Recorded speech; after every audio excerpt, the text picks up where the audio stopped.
Institutional investors purchase bonds in trusts that are known as RMBS trusts, residential mortgage-backed securities trusts.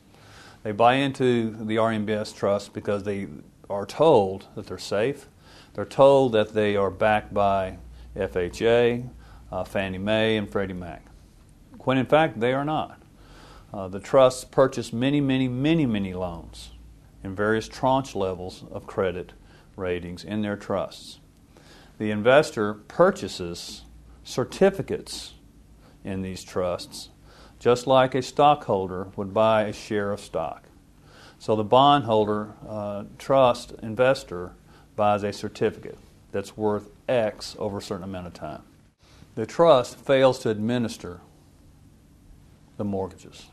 The trustee and the trust custodian are required by a document called a pooling and servicing agreement to monitor each mortgage that goes into their trust.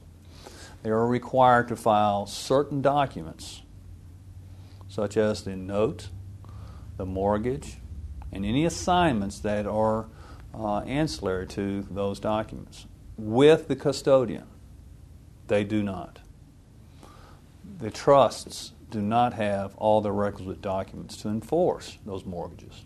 Accordingly, what happens then is that when the subprime mortgage foreclosure rate hit at the all-time high in 2008, 2009, 2010, the mortgages had to be backed out of the trust, and accordingly the trust fails. Investors lose, everybody loses. The only one that wins is the mortgage lenders. What that means is that the institutional investors have rights against the trust and the trustee, because the trusts is the highest duty known in law.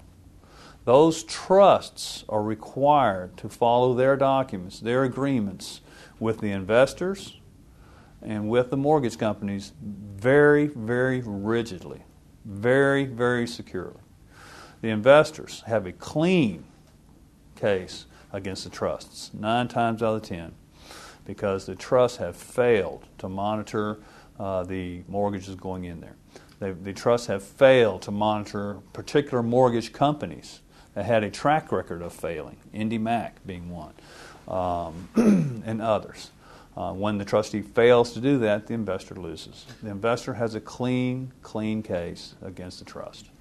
The investor is entitled to get back not only his initial investment, but also the perceived amount of money that was represented that he would get back over a certain period of time. If you feel you have been wrongfully harmed by having money taken away from you as an investor, call me. Go to the BCA website, click on Institutional Investor or click on Investor. Fill out the information and we'll be happy to help you.